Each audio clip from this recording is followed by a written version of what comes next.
Welcome back to your hour. Joining us now is Hilary Zwetzig, who is the Director of Education and Outreach at Mental Health America, South Central Kansas.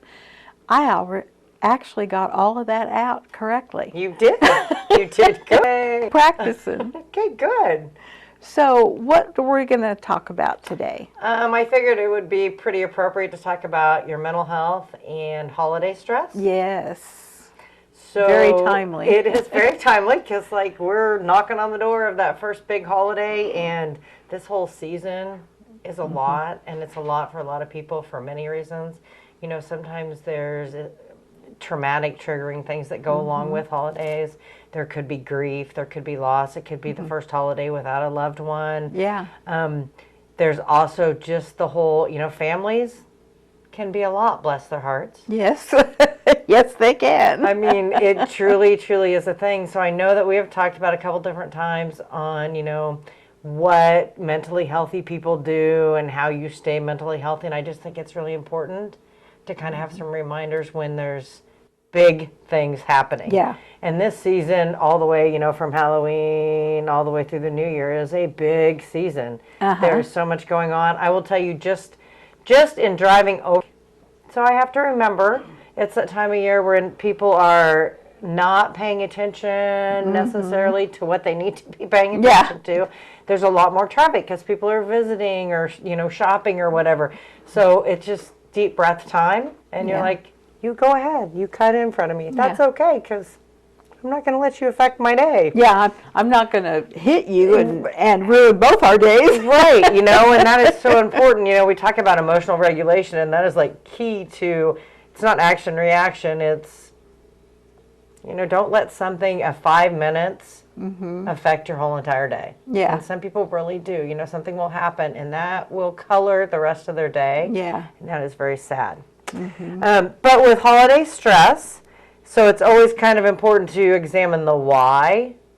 And the why, some of them are obvious, some are not. But there's a lot of increased anxiety based on financial, there may be financial struggles, or just the fact of I have to buy out these gifts and I don't know what to get people, and there's this rush and bush. There's a lot of increased expectations. Yeah. Before we went on air, you're talking about how you have a family gathering, and sometimes a lot can go with that, where people expect things out of you, whether it be that your house has to be super clean, or you have to bring a certain dish to Thanksgiving, or, you have to act a certain way. Family can be a lot, once again. Well, the only thing that we definitely watch when we go to our family's house on Thanksgiving is we don't talk politics. And I was going to say, sometimes there's difference of opinions. Yeah. And so the best is always just keep it light. Yeah. Exactly. There's so many other things we can talk about. It doesn't have to be politics. Right. And sometimes it can be we talk about preparing yourself. Sometimes you actually need to get some conversational starters in your head. Yeah. And think, okay, this is a good thing to talk about, and this is an easy thing to talk about. Somebody done up that ruffles somebody else.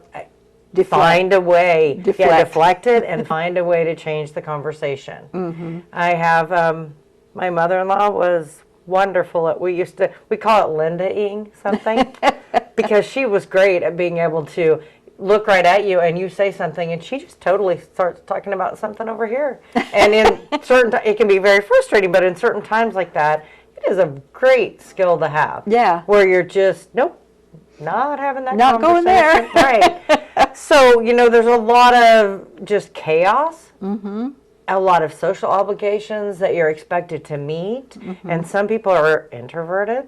Yeah, that's true. So that can be another issue too. But main thing that you can do to kind of ward off some of that stress is to set your boundaries. We've talked about mentally healthy people set boundaries. It is absolutely okay to say no. Yeah. It just is. If it's not a good thing for you, a rule I make is I ask myself, helping or harming is what I'm doing, helping or harming my family, the people that, and if the answer is it's probably not helping, it's okay for me to say no. Yeah. You don't have to go if there's something that a family gathering or a social gathering, whether it's work related or not, if it's something that you really look at and you're like, that's not helping me, it's okay to say no. Yeah. Set your boundaries. Always know ahead of time what your triggers are. We've talked about that before. Like when I wake up in the morning, I think about what's going to trigger me today and how am I going to deal with it. It's the same kind of thing when you're talking about whether it's shopping, or making the holiday dinner, or going to an event. What might trigger you, and then how will you deal with it effectively so you don't do the action reaction. And it is a good idea to think of these things and to kind of think them through before you actually have to, because then you're already conditioning yourself how you can cope without causing a bigger problem. Absolutely, for you and for others. Yeah. It's called retraining your brain. We do in the field of psychology where, what you think makes a big difference. If you prep yourself for it and you're already thinking, this is how I'm going to do it, your brain is already like, okay, that's how, instead of, triggers, the reason that they affect us so is because our brain has been trained to react in a negative way. Whereas you can retrain your brain to react in a positive way. Okay, this is, Uncle Joe really gets under my skin and he's going to say X, Y, Z. This is how I'm going to, whether it's deflect, change the conversation, or, sometimes it's okay to walk away. Yeah, exactly. I mean, it absolutely is okay to walk away. And I know that there's a lot of different situations with different families where a personal bubble, some people don't respect personal bubbles at all. Yeah. And so you need to know if you have a personal bubble, okay, how am I going to deal with that when somebody, because sometimes people want to be very huggy and touchy, and some people are like, Yeah. And especially with little kids, we talk about the fact that little kids have a right to have a personal bubble. That can cause all kinds of friction between, so if that is your case, how will you deal with it so that ahead of time, this is how I'm going to react, and this is a positive reaction. It's like when the parents tell their kids to come give grandma a hug and a kiss, and the kid doesn't really want to. I don't like that. Don't. Never force physical on anyone, and I don't care what age they are. And same with older. If you don't want to, that's just say, hey, I'm really happy to see you, and then move on And call it good. and call it good. Yes. So I hope you have a fabulous Thanksgiving and that you enjoy all the good cookie stuff. Well, thanks for joining us today.